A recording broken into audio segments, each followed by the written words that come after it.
This is technically a workshop about sales, but I kind of hate that word. So I've crossed it out, and I'm going to tell you why in just a moment. You know, everybody tells me I'm really good at sales, Ben included, and I used to actually get really insulted when people would be like, oh, you're such a good salesperson. Because, is the clicker on? Yeah. Oh, look at that. You know, you think being in event management, I'd know how to use a clicker.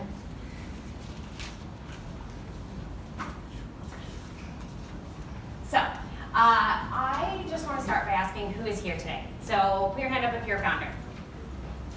Excellent. Kind of. I like that. Put your hand up if you are selling B2B. Okay. Put your hand up if you have a sales cycle that involves a longer process with like meetings and proposals and just like a bigger sit down. All right, you're really keen. I love it. Okay, good. So that's where it gets really complicated, right? Obviously, we do a ton of marketing where we sell tons of tickets. We get people really pumped, yourselves included, to come to my event, StartCon. But the harder part is, you know, when we need to sell hundreds of thousands of dollars to bigger customers. There we go. Ben did a really great intro about me. I run StartCon. I've done so for 4 years. I also help the government with their startup programs. I've seen so many pitches, so you know, when I talk about sales, I think about how you pitch yourself. So that's what we're going to focus a bit more on today. There we go. So when I talked about, you know, what kind of salesperson I am, I'm not that like hardcore salesperson, which is why I used to get really insulted when people would be like, oh, Cheryl's amazing at sales. I'm like, no, I'm not. And I'd say, like, people just give me money because I'm nice. But when I started thinking about it, actually, I realized there is a process to what I'm doing. It's just a little bit different from what you might have been taught already. So you've probably seen this before, right? The sales funnel. I just did like a quick Google search. This is what it looks like. The numbers can change, of course. And this is the numbers game. So I don't know what you guys have been taught by other sales, because I know this is a series, but this isn't how I go about doing things. I do it a very different way. And even if you are playing the numbers game, that's okay, because I think what you'll learn here today will actually contribute to that. So I don't think there's anything necessarily wrong with the numbers game. I just don't think it's very efficient, and it doesn't work for me. And I think all of you need to find what works for you. So we look at this. You know, it typically looks something like you get 1,000 customers that are potential leads, you might have bought that list, and it somehow funnels down to winning 15. That's a really big drop, right? Well, I do it a little bit differently. And when I started to think about how I did things, and was it really a process that I was selling? Actually, it was. And what that is two things. It's a combination of relationship building and storytelling. And the reason that this contributes to sales and that I'm so good at these two things is because I'm really passionate about what I'm doing. And I think that all of you guys are probably just as passionate about what you're doing. So building relationships and telling stories is how I sell anything. Let's go back. So some of my biggest customers are corporates, right? Like I'm selling into government. I'm selling to, you know, the NABs and the Origin Energies and DocuSign that has hundreds of customers around, millions of customers around the world. So I'm going to focus a little bit more on this part of the selling today, because this is the tougher part, right? Obviously, when you're talking to your friends, your colleagues, whoever else, you should always be selling, and this will contribute to that as well. But these are, you know, some of the bigger clients that I have, and when I go through the sales process with these guys, it can take months. Sometimes it takes years. So my funnel, if you want to call it that, looks a little bit different. This is what mine looks like. So there are probably one of 3 things that the person comes into. Well, you guys, I will send the slides out, by the way. So generally, I'll either meet them at an event, I'll get a warm intro, or I'll just cold reach out. My 2 favorites, with the happy faces there, are the meeting at the event or the warm intro. And so I actually focus most of my energy on facilitating those 2. Not necessarily the cold reach out, which is the start of that funnel that you saw earlier, right? So this is what my process looks like. But what's interesting about this is actually the numbers. Because if you compare this to your typical numbers game, you'll see that the drop-off that I have here is a lot lower. And the reason for that is actually most of this drop off here that happens is me ruling them out, and that's okay. The drop off that happens here, that's the ones I lost. So by the time we get to here, I pretty much know that I have them. Here, I reach out, we learn something about them. Oh, it doesn't actually make sense for you. That's cool, no big deal. How can I help? We'll talk later, come back to me in a year. So while I have a lot less, my quality is so much more. And that is the reason that I focus on these two, because the warm intros, typically I'll say, I think the head of research and development at Combank would be a really great person to come and sponsor our event or come speak at our event. I know the head of research and development at NAB already. I'm going to ask her, hey, do you think you could introduce me to the Combank version of you? Yeah, no problem. Right? So those are the ones that I actually go and seek out. And I spend most of my time doing one of those two rather than this one, because I hate this one. I don't even think I'm particularly good at this one. So my approach is a lot more quality over quantity. Again, you need to figure out what works for you, but this is what I'm going to teach you today.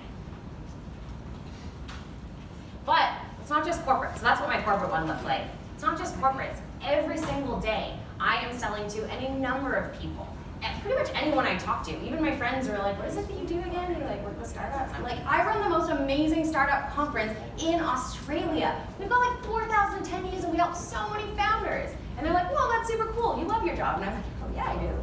So always think about who you're talking to, because the more you practice and the more you get experience talking about this and telling your story, do it with everyone. And the way that I do this is, and I've mapped this out, so I'm trying to explain how it is that I go about this process of building relationships and storytelling, and it's actually a cycle. So this is the cycle, and I've mapped this out, and I'm going to actually break it down for you guys, and we're going to go through each step. So it's a continuous cycle, and I do this in a 5-minute conversation. I do this over a 3-month period. But essentially what I'm doing is I'm starting the relationship, I'm connecting with them, then I'm learning about them, then I'm getting them engaged, and then the storytelling begins. And this is where it gets really interesting, because rather than just saying, oh, my product, it's AI enabled and it's got blockchain, right? I'm going to tell a story about a customer or somebody, a partner that I've worked with, and that is so much more engaging. So then I'm going to get them to relate to my story. So generally I'll pick a story and I'll go through this. And then we create our positive outcome. This is the FOMO. And they're like, oh, I want that. And then we provide value. And then the value can be anything. And I do this at the end of every conversation I have. And I say, hey, is there anything I can do to help you? Can I help you there? Doesn't matter if they take me up on it or not. If they do, great, and I will try to do my best. But it just shows that I care and I'm there. It doesn't matter. So providing value can be that, or it can actually just be providing the value that they're paying for. So you close the deal and you're providing value, and the cycle continues, and then you reconnect with them, and then you learn about them again, and you just go around and around and around. We're going to go through this today. So we are going to learn each step of this cycle. We're going to start with the relationship building, and we're going to practice with your cue cards, and then we're going to go into the storytelling, and I'm actually going to get you guys to write down your story, because the better you know your story, the better you'll be able to tell it in any format. It's not just one story. You should have lots of stories. We'll go through that. So it's not really super complicated. That little chart that I showed can just be a 5-minute conversation. That's it. And you get really good at it. So we're going to start with relationship building. Okay, so first step, right? How do you get in touch with people? A lot of you guys probably, you know how to cold call, you know how to reach out. When you go to an event, you start talking to somebody, and I encourage you to go to events, especially if you're selling to big customers like corporates. Go to their events, because that's where you meet them. And I always find personally, if I meet somebody first, they're much more willing to put a face to a name. So when I follow up with an email later and be like, hey, can we grab coffee? They're like, yeah, absolutely, because we met at that event. So I'm not going to focus too much on the meeting people at events or the finding mutual connections. I'm going to look a little bit at the cold reaching out, because that one seems to be the tougher one, and how to do it a bit better. But in general, I think finding the mutual connections, just like make a list of who you're looking for and try to figure out who might know those people. So as I said before, I go for quality over quantity. So when I do this, I'll make a list of the company that I want to reach out to. This is just like a really basic thing that I pulled together. I'll figure out, I'll go on LinkedIn, I'll Google like, who's the head of marketing at Dropbox? Oh, it's Deeps. Okay, here's his LinkedIn thing, and then I'll fill in the email or the phone number or whatever it is. So I do this really targetedly. Rather than just buying a list and emailing everybody, spray and pray, and hope that I get some responses, I actually go and figure out exactly who it is I want to talk to, and then I figure out exactly how to reach out to that person.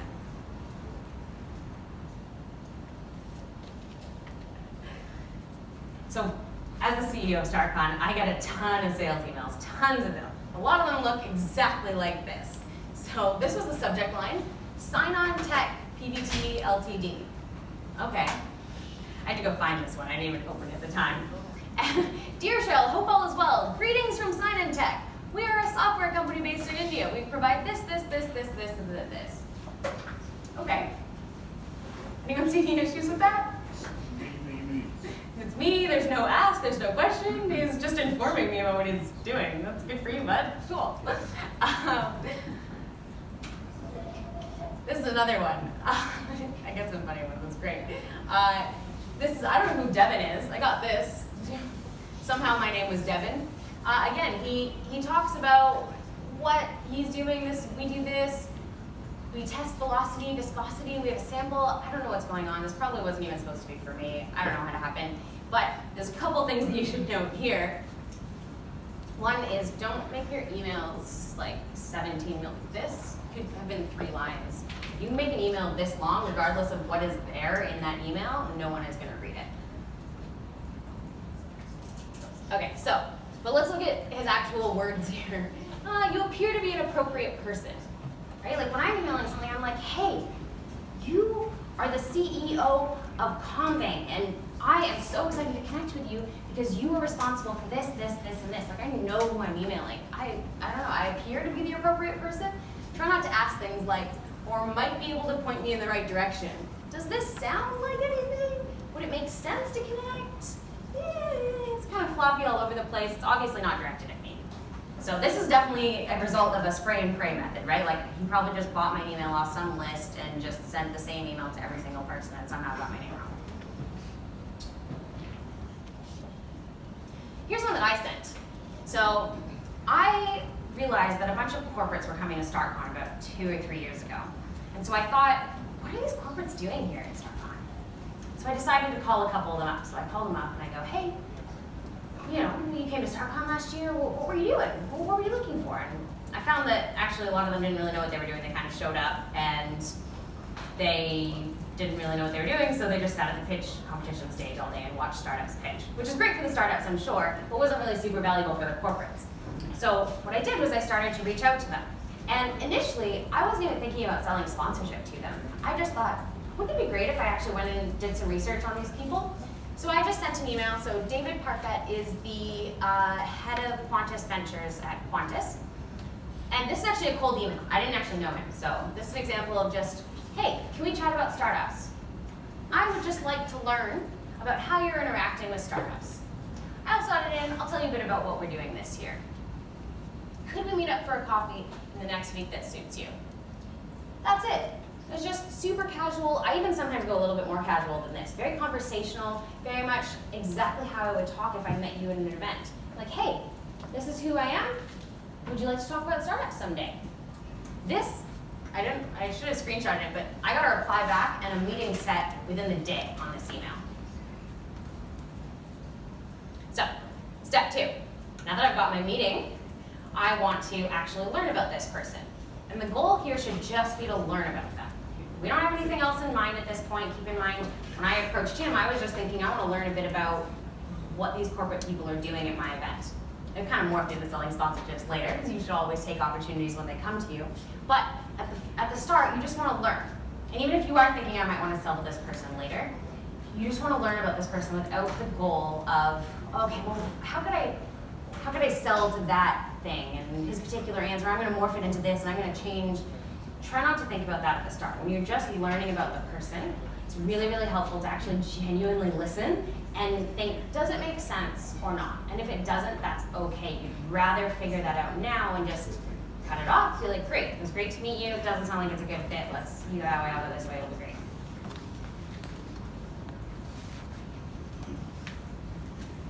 So, here are some questions. So this, Todd, this was similar thing that I did with David Parfait from Qantas Ventures. I came up with these questions, I screenshotted them. These are some questions that I was just like, this is what I want to do. I just want to figure out how you're finding and connecting with startups. I didn't start with anything other than just asking questions. And I often start almost every conversation with, hey, what's your story? What do you do? What company do you work at? Do you like your job? And I don't even tell them anything about me until they ask. And sometimes they do and sometimes they don't. Sometimes I just let them talk for the entire meeting and I learn everything I can about them and we walk away and then I can come back later. I can always come back and explain who I am, what I do, why I'm valuable. But getting them to start talking to you first gets them excited. And people love talking about themselves. So my first goal when I meet somebody is always about getting them to start talking about themselves. So I just came up with a bunch of questions. I didn't ask all of these questions to every single one of these guys that I reached out to, but I did get quite a few of these in. So I just went through and I was like, hey, what's happening? Tell me about your program. How do you attract them? I had some idea in mind that I might want some of these answers. I can use them later, but at this point, we're just trying to learn about them. So this is where our cue cards come in. So what we're gonna do is we are going to pair off with your neighbor and we're gonna learn about them. But first, I'm gonna do a demonstration. So since you're super eager, I'm gonna get you to come up here and bring your cue card.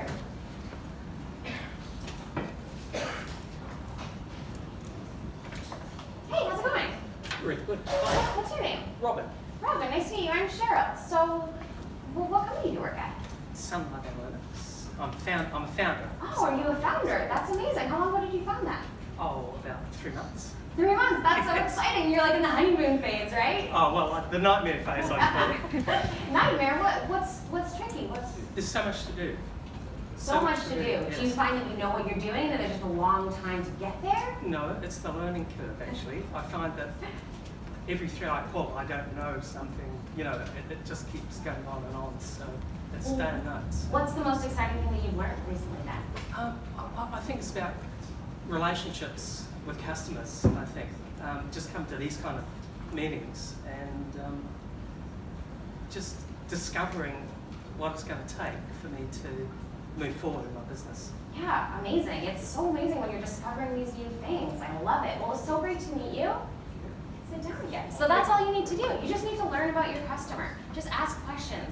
Sometimes I think the last thing you talked about discovering, I'm like, okay, well, my next question could have been great. Well, what else have you discovered? What do you want to discover? What do you think you don't know? So try to just come up with the next question while still listening to... How about if they also think the same and they want to ask you back and they're thinking ahead of you? Good question. Look, whenever people start asking me about me, I do. I'll come back and I'll tell them a story, but I'll generally end my sentence, particularly if I'm trying to get something out of them. So in these particular meetings, I'm trying to get something out of that person, and that person also knew, like when I emailed them, I said ahead of time, my goal is to learn about what you're doing. So the context of that conversation was already set, that the conversation we were having was supposed to be about me learning about him with a tiny touch of me telling him about me if you wanted to learn. If you're just meeting someone at an event, sure, they might come back and they might say something like, oh, well, what is it that you do? You work at GymSim? Yeah, and sure, yeah, absolutely. I work at GymSim. We provide SIM cards for gyms that don't have them, and there we go. See, I can tell you're coming already. So yes, but I will generally say, I'll end my sentence with a question back to them, rather than just stopping and letting them ask the next question to me. Cool. So grab your neighbor. You are going to be playing your own customer, and the goal of the other person is to learn about you and your customers, okay? So keep your own key starting now. Cool, so we're gonna go into the storytelling portion now, and we're gonna come back to how this all ties in a bit later. So, the one step that's, if you noticed on my little chart there, the split between the relationship building and the storytelling, the providing value, I can go back to that. The providing value part was on number 6. So we will come back to this, but just know that this is part of the relationship building. So we're gonna go into storytelling. So first, I want to explain why. Why do we tell stories? Why not just tell them the features of our product, right? Well, for one, it's much more interesting to tell stories, and it's much more interesting for the person who's listening to you to hear a story than it is to hear about your features. So you might ask, well, don't they want to know about the features of my product or service? The answer is probably not. And you need to get that in your head. But you might ask, well, how will they believe me that there will be a positive outcome if I don't tell them what these features are? And the answer is, it's the story of the case study of your customer. That is so much more believable that somebody who used your product had a positive outcome than just explaining what the features or things are that you actually provide. So that's why they're going to believe you. But most important reason why we tell stories instead of just purely telling about the services and trying to sell them is because when you're focused on the value and the positive outcomes and the story of your customers or your potential customers, it is so much more positive for you, and you will be able to show your passion and be so much more confident in what you're doing. And when you show passion, people get excited. There's a reason that people get excited about the things that I get excited about, because I'm super passionate and I'm really confident about what I'm talking about, and I tell really great stories. So that is the main reason. When you're more focused on the value that you're providing, you're going to be a much better person when you're talking to people, and a much better seller in general. And again, I don't want to use that word too many times. So step 3, now we're in our storytelling phase. So this is when we're going to engage them. So we've learned about our customer, and this is the step where I call it the locked and loaded mode. So this is where we're starting to think about, okay, how can I lead this potentially into something that is going to be a good outcome for me, where I can feed my product or service into the conversation. So this is where you're actually asking a question that you are hoping to get a specific answer for. So you're a founder, right? Yeah. Do you ever find it difficult to connect with investors? Yeah, absolutely. It's super tough, isn't it? So I asked a specific question, and I kind of knew founders generally have difficulties with that, and you should know these things about your customers, right? So we're getting them kind of riled up, and so sometimes we'll follow up with, can you tell me more? How is that so difficult? Tell me about your difficulties. Well, it's just finding them, getting into the same space as them, and then knowing what they're about, what their company's about. Yeah, and is that really frustrating for you? Yeah, exactly. It's so frustrating. You kind of get them riled up, right? You're getting them like, they're thinking about how frustrating it is. They're thinking about the problem. They're like, oh yeah, I'm super frustrated about this thing, right? So we call this the locked and loaded mode. Now, we're going to try to tell them a story that they can relate to. So we've got them locked. It's really frustrating. I can understand. Well, what's really cool is that at our event, we had a founder who was having the same difficulties as you. He was really struggling to connect with investors. Maybe the timing wasn't right or the messaging wasn't right, but we brought him to our event. He got a booth in Startup Alley, and he actually ended up getting so many investors' business cards. And on the second day of the conference, do you know what happened? A term sheet was put down for him. He got a term sheet within 2 days of meeting this investor. And now they have investment. He's doing space stuff. It's like a motor that goes to space. And they have investment, and they're doing amazing stuff. So, I definitely think that there's opportunities out there for you to be able to connect with investors in a much less frustrating way. Do you see what I did there? Right, he's excited. So do you see what I did there? Yeah? Nod your head if you see what I did there. So I asked him a question that I knew what he was going to give me the answer to. I got him a little bit riled up. It's frustrating. And then I delivered a story that showed how he could potentially be in that situation. And that's where the FOMO comes in. He's now thinking, whoa, I want that investment. If I did this one little thing, didn't seem like it was super hard, and I could get that investment. I could be where that company is. And that's what you want to elicit. You want to elicit that kind of FOMO feeling. It's a buzzwordy, but I like to use it now. So you want to demonstrate that there was a positive outcome. But what you probably missed in that tiny little story that I delivered was that he got a booth at StartCon. He got a startup booth at StartCon. And what you didn't think about there was that actually that cost money. And the reason you didn't think about it is because I didn't want you to. I wanted you to think about the positive outcome, the value that he got. I didn't want you to think, oh, that costs money, right? Were any of you thinking, oh, that must have cost money in that story? Oh, one of them. All right. Well, you can't fool everybody, right? So that's what we're trying to do here. Telling stories, we built our relationship, and then we tell a story that helps them get excited and relatable. So now we're going to learn how to tell a good story. Some of you might already be really good at this. So the first most important story that you need to know is your why. Your why is, why are you doing what you're doing? This is where your passion comes in. How did you get into this? This is the story that you can tell to nearly anybody that you're talking to. Anyone, like any of those people on that list, a customer, and you'll probably often get asked this question. So this is the question that I often get asked. How and why did you get into startups? And I have a long version, and you should have a long version as well. My long version, which I will actually shorten still for you, is that I was born into it. This is me at about 1 year old. Is my name there, Cheryl Mack. My parents had their own company. I grew up in it. So I grew up helping my parents grow their business. But what I also experienced was the ups and downs. I experienced when we were rich and we had tons of money, and I experienced when we were dirt poor because the business was failing. And in fact, I ended up having to sell everything but the name. So I've been there. And I genuinely feel that if we can create a support system and a great ecosystem, that more and more companies will not go through that.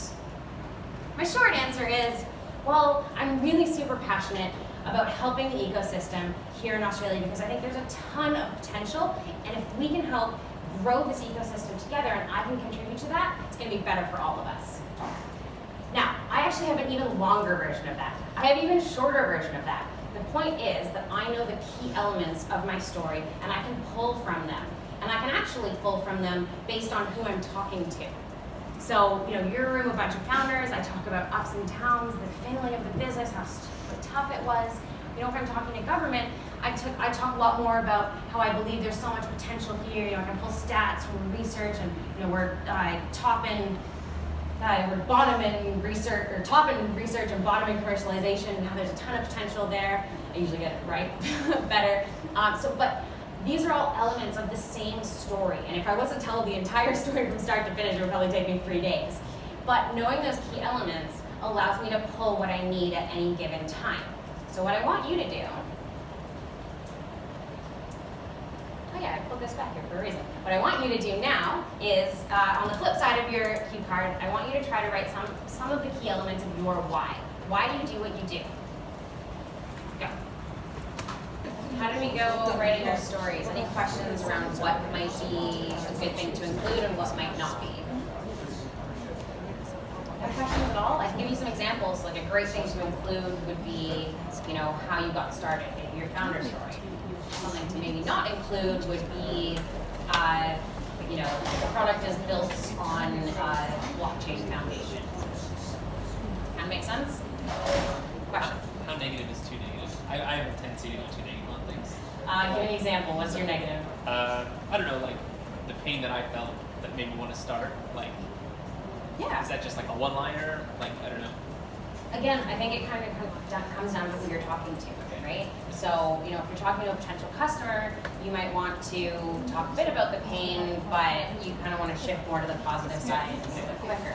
If you're talking to a fellow, co-founder, or even maybe an investor, you might want to go a bit deeper into that, because showing that real connection to what you're doing could be something that, helps the investor understand why you are going to stick with this for, 10 years or something.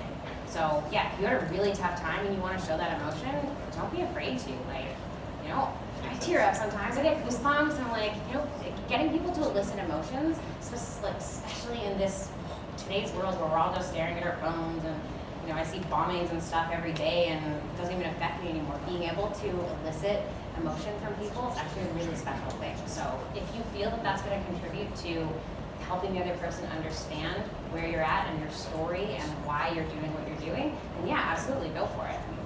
Thanks. Any other questions? Okay. This one's really tough, guys. Honestly, getting your why narrative right is really tough, and I wouldn't expect you to. Yeah. Yeah,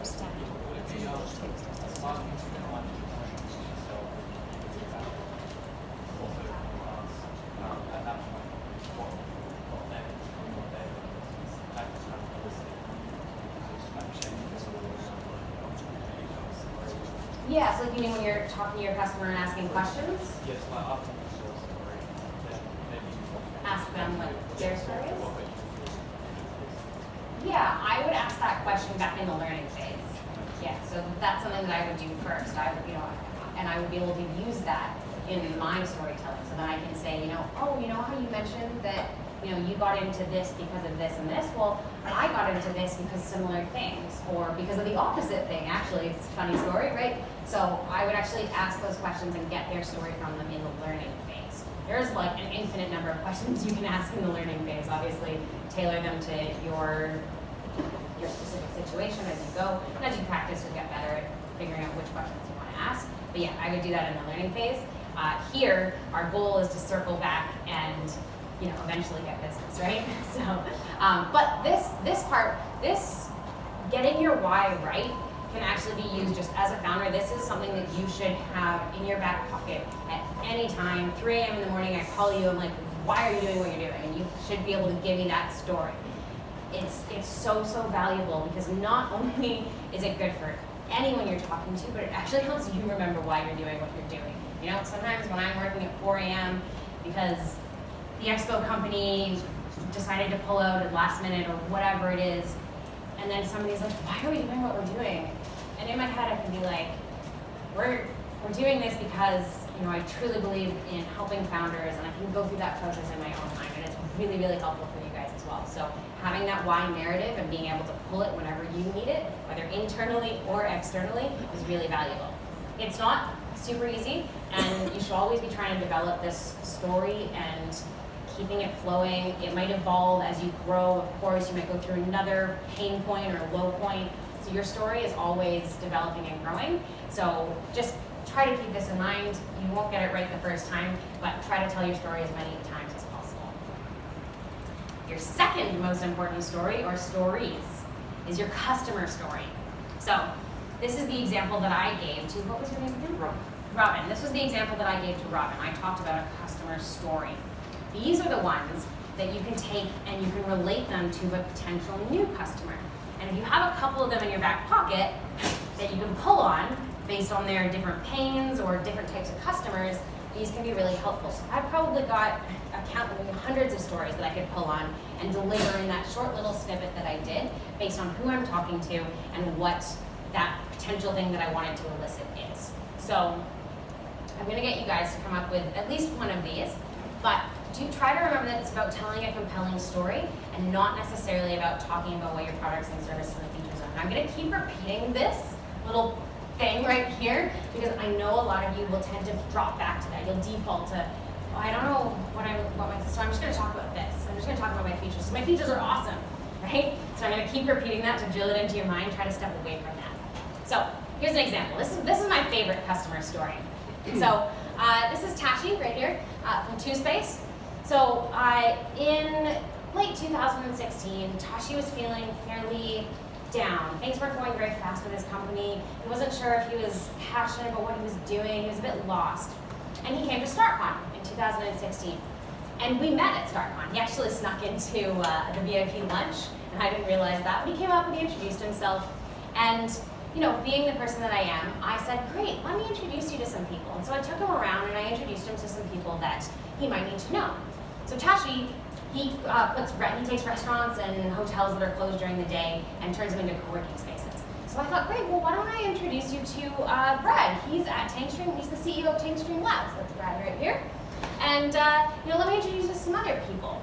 And at that event, Tashi met all of the founders or all of the partners that he got. And within 3 months of that event, he had signed up all of these partners. His business started going like this. He now has partners in over 1,000 locations around APAC. So his business has just taken off, and it was all because of some of these introductions that we were able to facilitate for him at StartCon in 2016. One of my favorite stories. But that's a founder story, right? Like that's convincing you guys to come to StartCon. But I can also do it for our corporate customers. So here's Origin. Origin was starting to get really worried about how they were connecting with startups. They might be in imminent danger of being disrupted. So they really wanted to find startups that were doing things that could potentially disrupt them. But they were having trouble connecting with them. How did they find them, right? And so we came in, and what we did was we set up this contest where startups who are part of the energy sector or adjacent to could apply for a particular position where they would actually get their fees covered to come to StartCon. This allowed Origin to connect with a ton of potential founders and startups in the energy/adjacent to energy space. And we were able to give them that. And then they were able to invest in some of those startups, which was great for the founder of the startups, but also Origin, because they were able, actually the lady that was running the program, and that we ran the program for her, was able to go back to her board or her report and say, look, I found this many startups that are potential investments, co-pilot things that we can do. And that was really great for her, and she was actually promoted, and amazing things happened to her. I don't know about that part, but right? So that an example where I'm talking to a corporate. The question before that, the one, you remember the locked and loaded mode?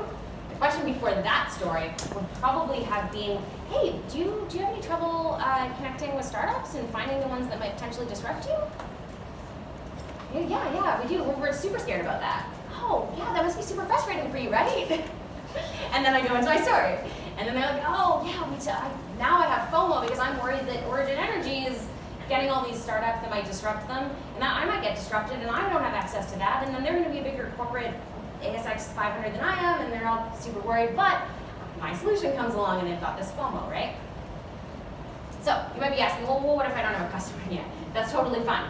Think about what your ideal customer story would be, right? So it just looks like this. So here's my template.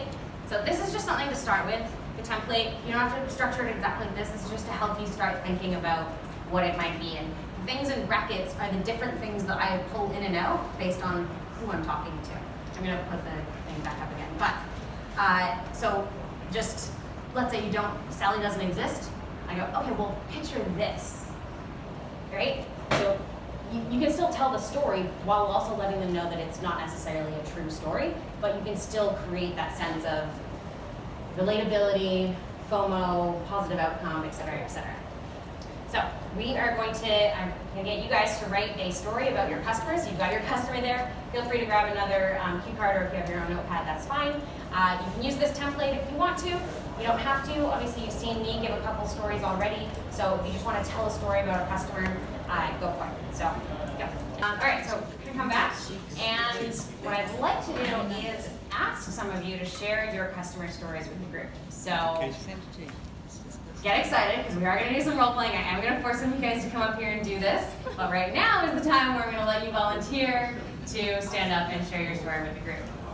After this, I'm going to force you guys to do it. So, Who's starting? yeah, you right there. You're standing up. Go. Right. Tell us your customer story.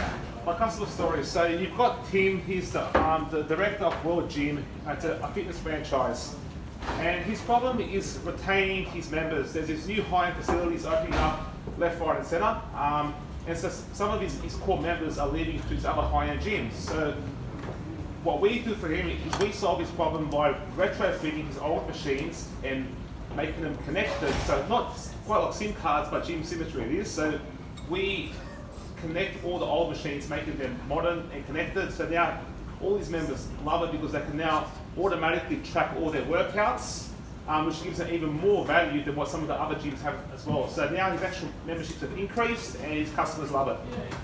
Amazing. So a little bit of feedback on that. The first thing you said was that Jim, was it? Tim? Tim Yeah. from World Gym. You said Tim, his problem is. So it sounds very pitchy. So try to be a little bit more conversational as if you're telling the story. Like, so, Tim, he was having trouble with members leaving his gym. Maybe pause on that for a little bit of effect. The other thing is you kind of skimmed past the modernization part, and I didn't realize until halfway through your story that the reason that you were syncing the machines was because of the modern part. Yeah. So I'd maybe try to make that connection a bit better so you can say, they're leaving his gym for all these newer gyms that have these brand new fancy machines, while Tim still has this old, clunky, not connected machine. And the members were leaving because they wanted that newer thing. So what we were able to do was come in, we fixed up their machines, we connected them, and now the members are staying because they love it, and he didn't have to spend all this money on these brand new machines. So you see how I Sold it for me. So you see how I kind of Yeah, connected, like I really made that connection between the modernization and what we were doing, and I focused a lot less on the problem, and we solved it by, right? Like that sounds very pitchy, and people immediately pick up on, you know, how you picked up that I was trying to sell something. Well, we want to try to avoid that a little bit more. So yeah, it was great though. Thank you. Yeah, of course, stand up. I was talking to one of my clients who's got this awesome product called Try Wellness, and her issues was she just didn't see all the opportunities of being able to promote her products. And I said, you know, like, you've got this brilliant presenter there, and you could have your products there as corporate gifts, going out spreading the word of wellness. So it's about her broadening her thinking capacity and seeing opportunities when they face her. Okay, awesome. I would maybe expand a little bit more on that positive side and talk about what the outcome was in real terms. So, you know, what did she actually achieve? Was it more customers? Was it a happier customer base? Did somebody actually have a Healthier wellness? people. Yeah. I'm a walking example of beautiful products. Exactly. So maybe talk about a bit more about that next time. Okay. Anyone else?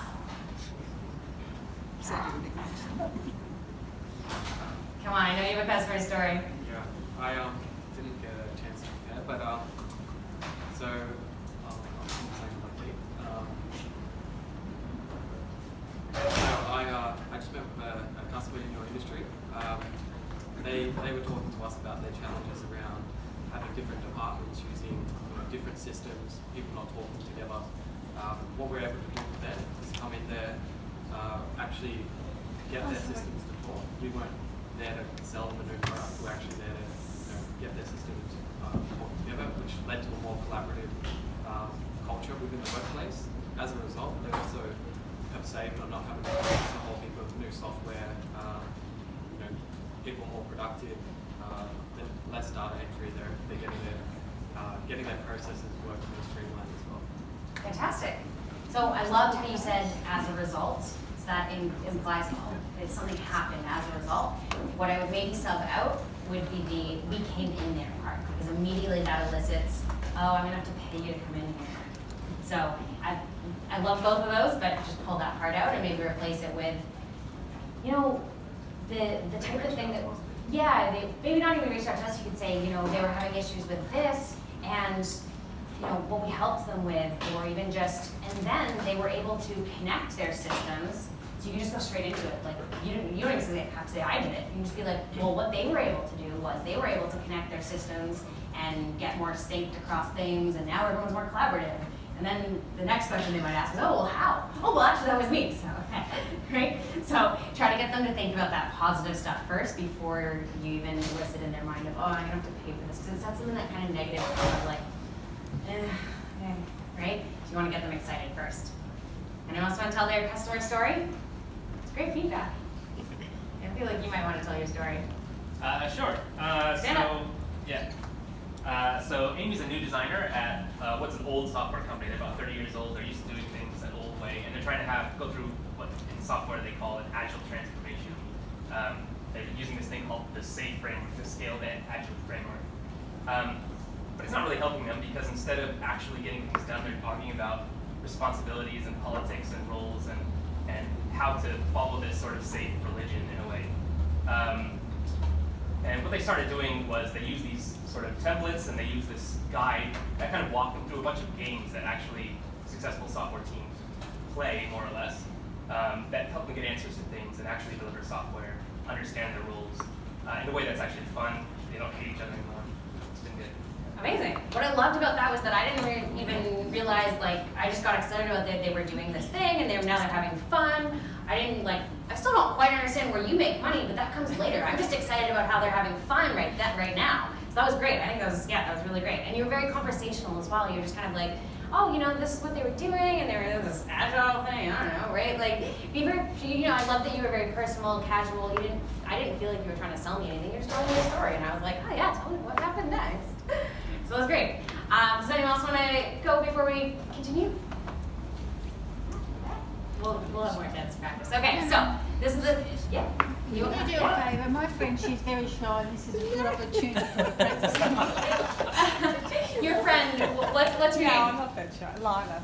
Lila? Yeah. That was a beautiful name. Lila, why don't you tell us your customer story? Okay, all right. Well, I have a customer who has a 2-year-old son, and he has a skin rash all over his arms and legs and his body.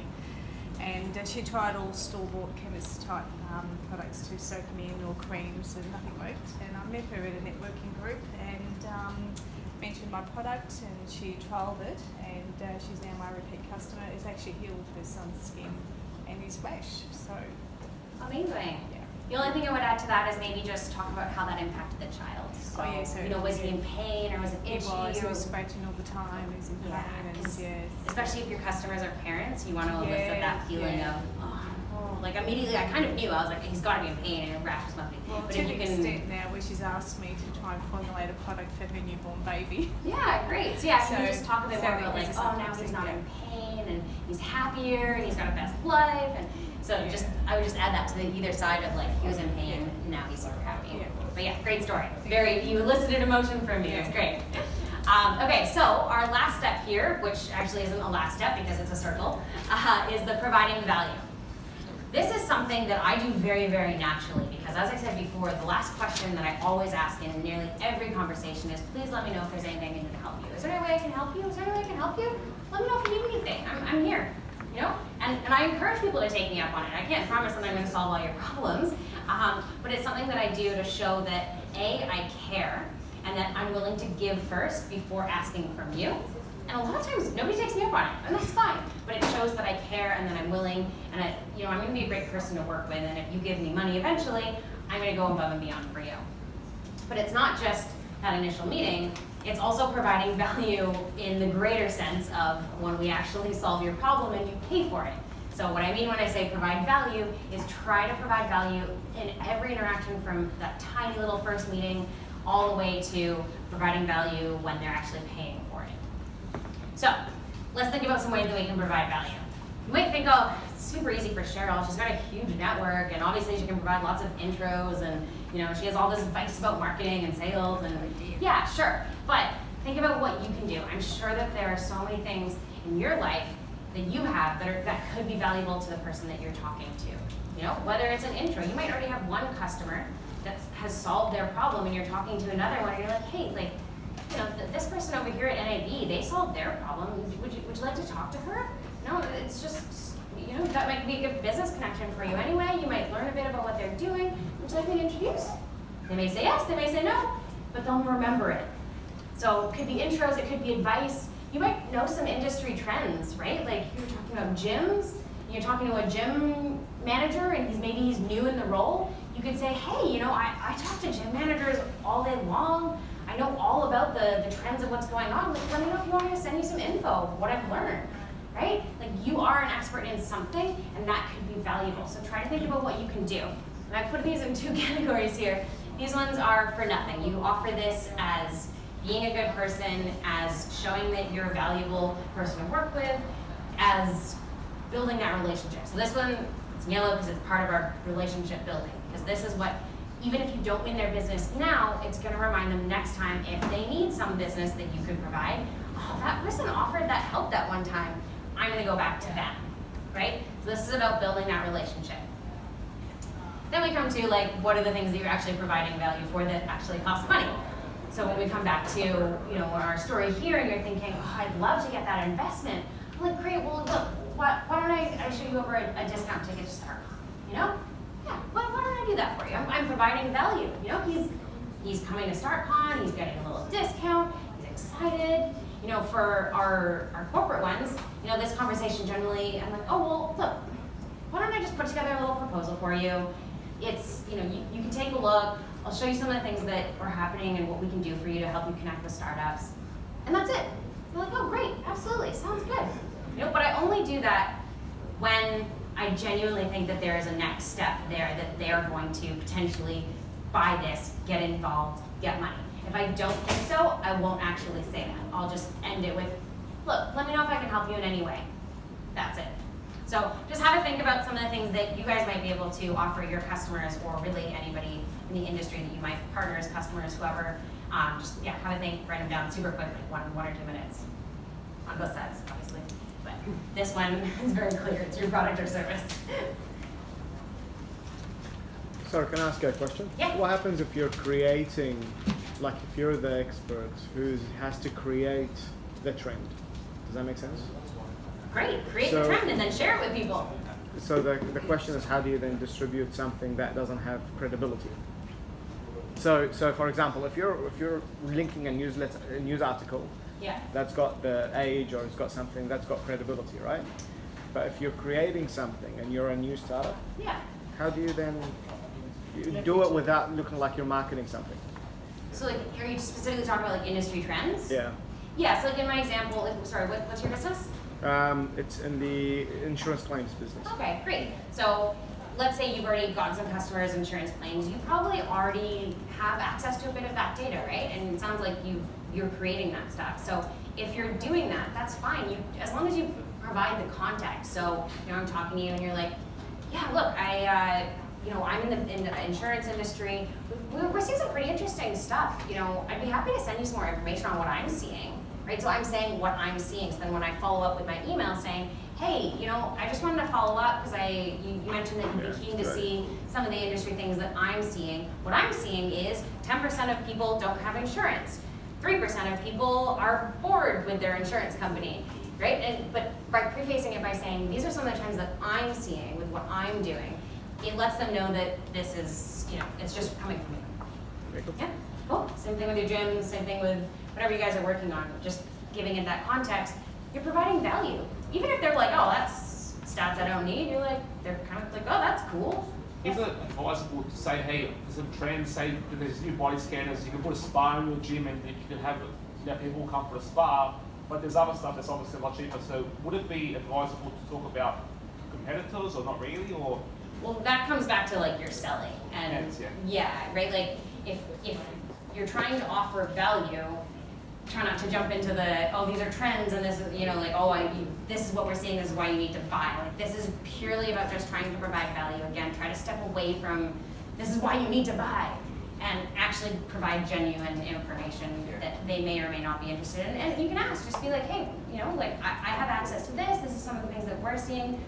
Would you care to see that?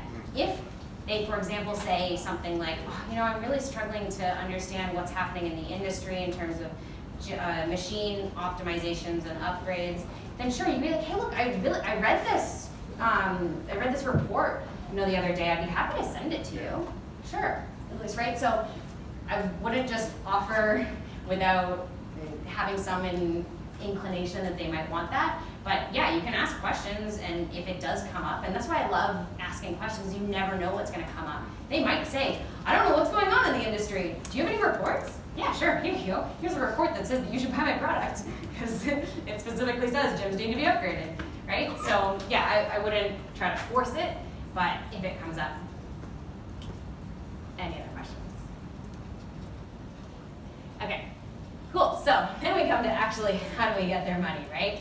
So I'm going to come back to my little chart here because what I want to point out is that this cycle happens at every single interaction. There's like a million of these little interactions within the big interaction, but the end goal is to provide this value here. So there's a providing value, providing value, providing value, providing value, and a lot of these little ones here are just, maybe this one's how can I help? This one's, do you need any intros to anybody?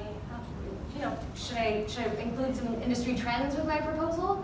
Happy to shoot that over to you. This one is, hey, do you need me to write anything else to help your board make this decision?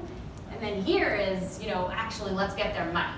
So this is just a giant cycle of we're constantly repeating it in small ways, but also in the big way of actually getting their money. So this is how our proposal didn't really work there, but this is how I get from that meeting at an event or whatever all the way to closing and actually providing the value that they're paying for.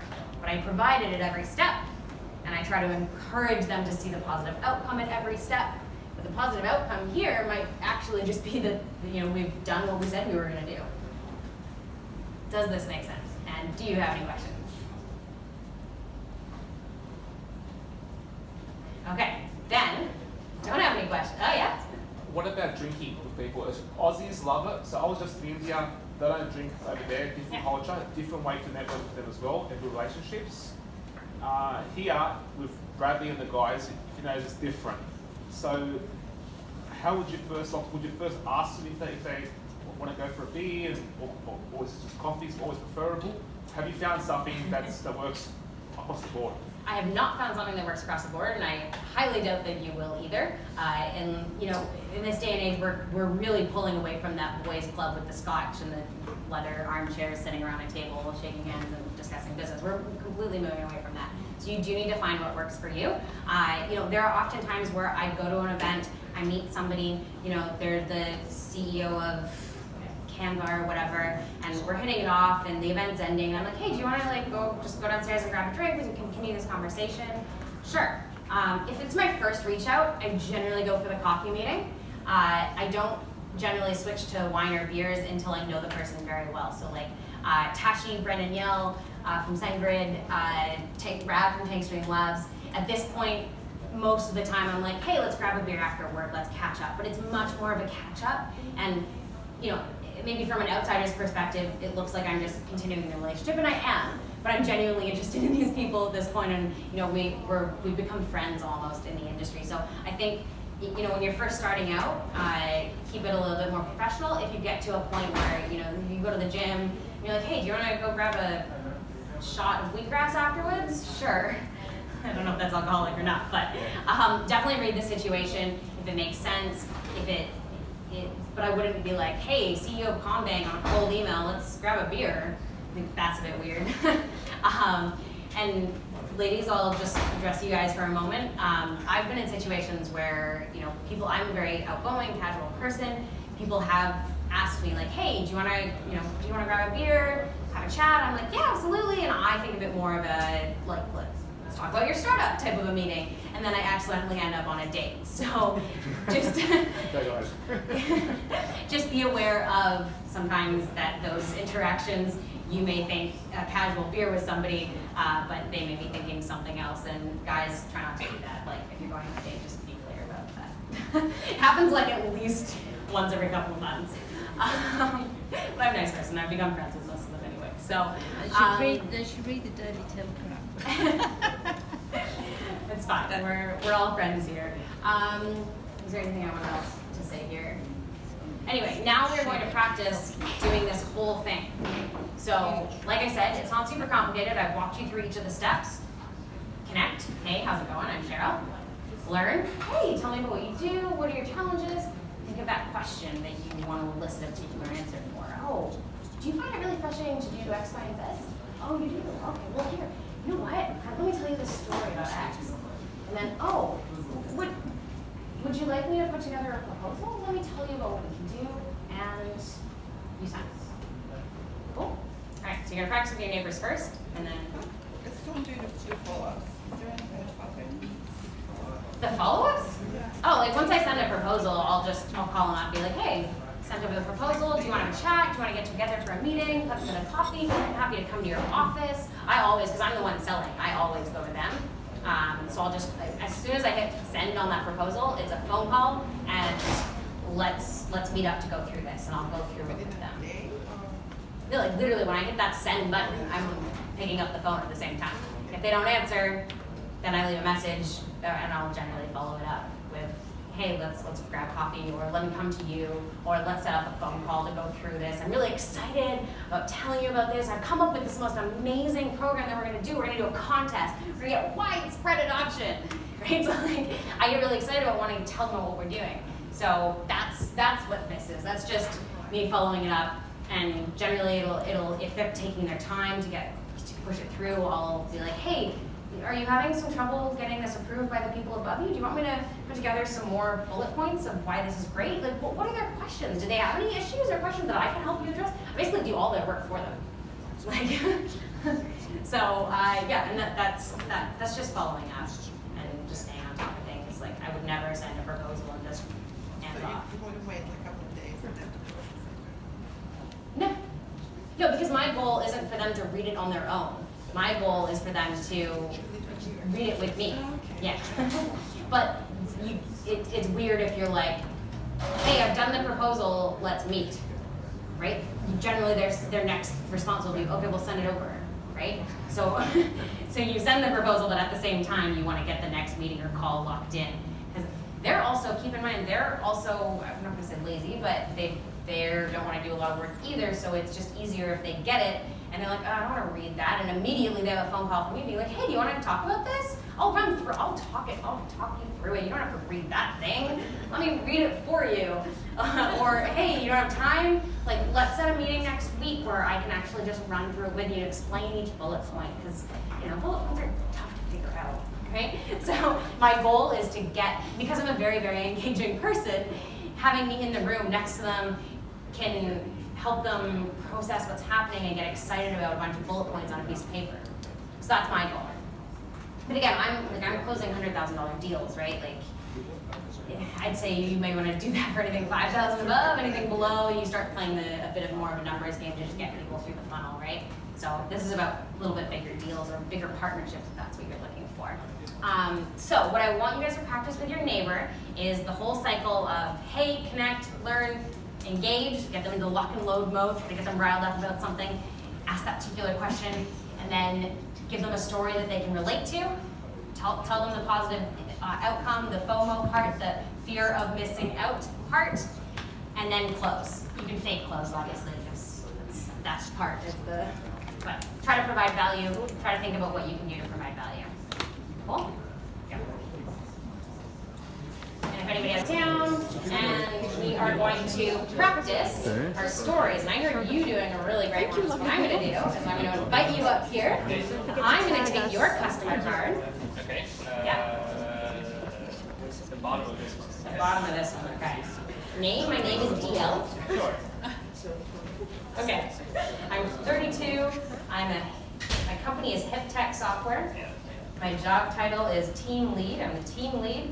And my success is the 360 feedback, meeting estimates, shipping qualities.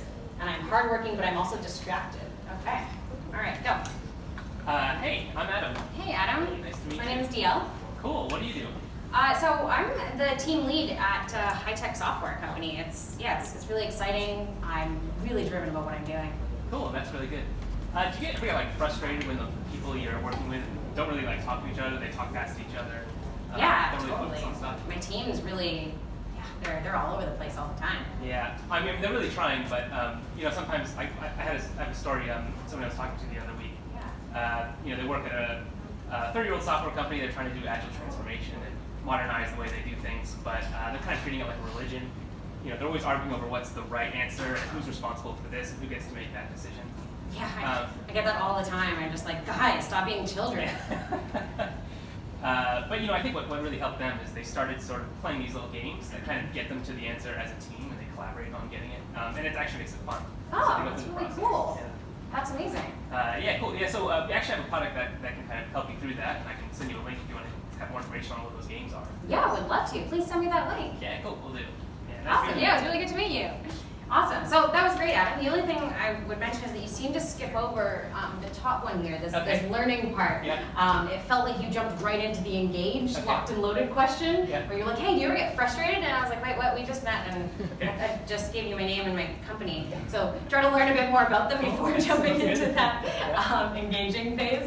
And then I would just, at the end, maybe just try to close a little bit better in terms of, hey, like can we set up a next meeting? Like, we just met at an event. Like, hey, I'll send you the link if you want some more information. Would it be great if I could catch up with you for a deeper conversation with coffee?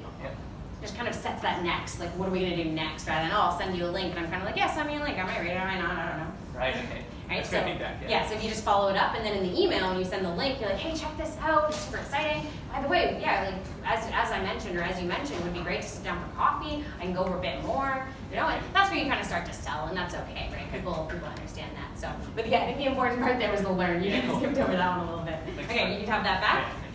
All right, who else is coming up? I will start picking you randomly if you don't volunteer. So, you don't have, where's your customer card? All right, where's your customer card? Come on up here. Give me your customer card.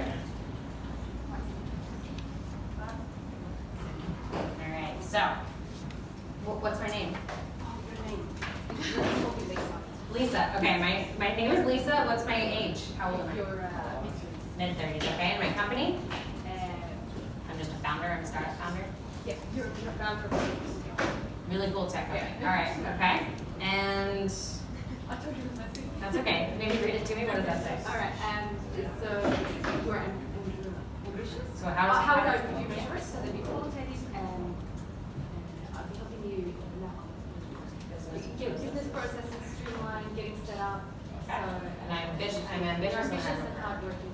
Okay. Cool. Yeah, Great. which is very nice. Hi. Hey, Cheryl. Hi. Lisa. Well, my name is Lisa. It's nice to meet Nice you. to meet you. I'm Vivian. Oh, Vivian. Nice to meet you. Oh, I am the I'm the founder of my group, so I help out startups and yeah, what kind of stuff do you do? Yeah, so I'm a founder as well, actually. I run this really cool tech company. We do like AI and blockchain enabled self-driving cars. It's super cool. How long have you been up and running? We've only been going for about 3 months, but we already have like 50 cars on the road and none of them had any accidents yet, so it's really cool. So what kind of stuff are you working on next? On so much. I just believe so hard that we can have self-driving cars everywhere with AI-themed stickers on the hoods, and like I just work 12-hour days every single day because I really believe in these AI-enabled stickers for cars. That is awesome. And should I think about next progression? What kind of support network do you have? Yeah, I mean, like, don't have too many people to support me. I work really hard, so I don't get out a lot. But I don't have too much support. But I'm always looking for more support. That is awesome. So I have been involved in a law firm that helps startups, and there was an example. A good example would be a startup that I helped to meet at StartCon, and they needed help getting their meeting set up, and I was able to help them from everything from getting structure set up through to getting their legals organised, getting structures in place, and contracts and some legal suppliers and all that. So yeah, if you need some support in that area, happy to sit down and have a coffee with you. Oh, okay, great. Awesome. Thank you so much. It was great to meet you, Vivian. Nice to meet you too, Lisa. Awesome. Awesome. So the only feedback I would give there is just in your storytelling, try to focus a bit more on the customer and less about what you did. Because you're like, oh, I did this and I did that. And that's kind of like, oh, well, yeah, that's great for you. But it didn't let me have to think about it from what would be my perspective. So try to tell a bit more from the founder's perspective. Oh, I met this founder at StartCon and they were just starting and they didn't really know what they were doing. They weren't sure about how to structure their business. And so you just try to focus more on the founder. But yeah. All right. Who's next? Robin? I feel like you can do a good story here. Where's your customer card? Let me see your customer card. Come on up here. All right. This is you. Okay. All right, so I'm going to be you. So I'm Robin. I'm 68. And who am I? Right, so this is your business. How can you be your own customer? Oh, I was just saying. So you're a customer of me. Yes. Okay. I'm a customer of you. Sunlight Analytics. All right, so I'm a technical customer. I don't have any analytics. All right, go. Hey, cool. Hi, how you doing? Hi. Hi, Robin. I'm Cheryl. Hi, Cheryl. Nice to meet you. Nice to meet you. What are you doing here? Yeah, look, I'm a founder and I'm starting a business. We've got a ton of data. We're doing like machine learning. And so, yeah, I'm just trying to figure it out. Oh, really? And what kind of stuff are you doing with machine learning? Well, we just have a ton of data about self-driving cars and AI. We're not really sure what we're doing with it, but it's going to be really cool. Yeah, and so, do you have any issues and problems that you're dealing with at the moment? Oh, yeah. Give me an example. I mean, AI and data, there's way too much of it, really. I'm just running into so many issues with keeping it organized and... Yeah, that's actually quite distracting because I was reading that. Maybe... I don't know where they went. Hold on.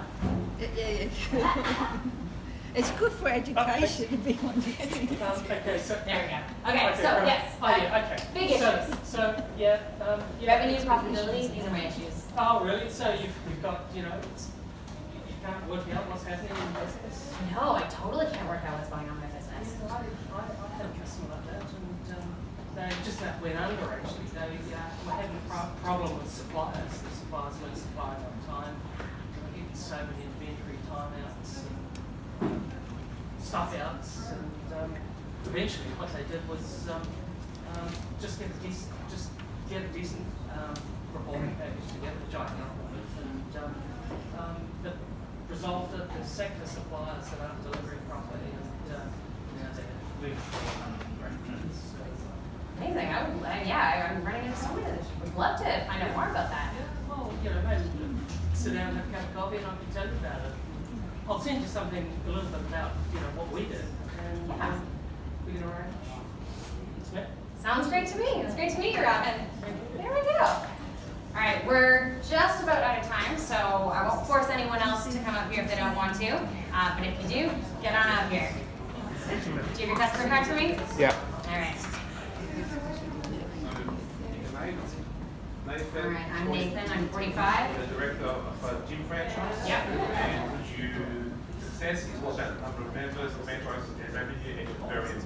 Very ambitious. Okay. So, hey Nathan. Hey Nathan. Hi, I'm Nathan. Nice to meet you. Nice to meet you. Yeah, you too. Yeah, so what brings you to this fitness conference that we're just all here at? Yeah, we're at this fitness conference learning so much. I'm the director of World Gym. We've got like 50,000 gyms across Australia. I'm a gym member. So Oh, okay. yeah, well, sort of. I try and go as much as I can. So yeah, it's Don't we tough all? though. It's a grind. Yeah. Yeah. How about yourself? So you're a gym director. Do you still train or? Oh, of course, every day. Wow, We've no. got so many So, members. Yeah. Yeah. You know, I try my best as well. It's tough. I found that hard as well.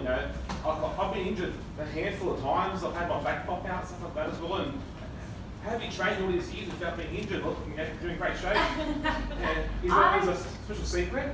Look, we just, I go every day. I try not to go too hard, but I always try to push myself. And, I'm really passionate about being fit, and I'm really ambitious about growing the business. So, I try to keep things really tight. Wow, that's great as well. So, yeah, I've been training for a long time now as well. Unfortunately, I've been injured as well. And I just wish there was a way to, be able to track your workouts. I know you have personal trainers, but unfortunately, I can't afford them. I've booked them for a handful of times, and I'd love to have one, but I found this, I'd love to get that personal training experience that you used to have there, but without the cost of it. So, have you found that other members book trainers, or? Yeah, a lot of our members do book trainers for sure. Not everyone. It is About expensive. $100 an hour, aren't they? That's right as well. Yeah, a lot of our members find that it's very As expensive. well, there's a whole bunch of stuff out there that I've seen. That's why, I've actually started training again. I found some tech solutions. How you've got those Fitbits and stuff? Yeah. Fitbits are great. They can, there you go. But, I found there's some cool stuff out there. So I'm actually looking for a tech company. So, I think we can tell you what common steps you do. Yeah. Well, the reason why I stopped training at the gym, I actually got injured, and I wanted stuff to tell me what I'm actually doing at the gym. So I've actually tracked my workouts, my reps, and everything else. So there's been some cool stuff out there. So I'm sure your members will love that. And if you can introduce technology into your gym as well, you can possibly even, they'll come every day. And I can bring my brother will come train, and my parents will come train as well. So I'm just looking for some cool gyms, and I'm not sure if World Gym has all these new machines or not. So Some of our machines are new, some of them are old. Clunky, we should probably replace them, but it's expensive. it is expensive as well. But even there's stuff out there, I could send you, there's solutions out there. You can pay $1 per week per machine, and you can get it connected. Oh, wow. So I'd love to show you more, and here's my card. Yeah, absolutely. Thank you so much. Please follow up. Yeah, we'll do. Okay, great. It's great to meet you. Yeah, thanks. Take your card back. Okay. Awesome. So yeah, that was good. I liked how you were very relatable, talking about your own injury. The other thing I would say is I didn't quite catch what that customer story was that I could relate to. So, trying to go actually into a set story of like, hey, there's somebody that I knew or that we helped or whatever it is. So like if your customers or that story that you're telling them is about the gym people then and how they're getting more fit and healthy and staying around, try to actually put that into the story of the narrative of what you're doing. So just, a little bit tighter on the story, but other than that, it was good. Interesting.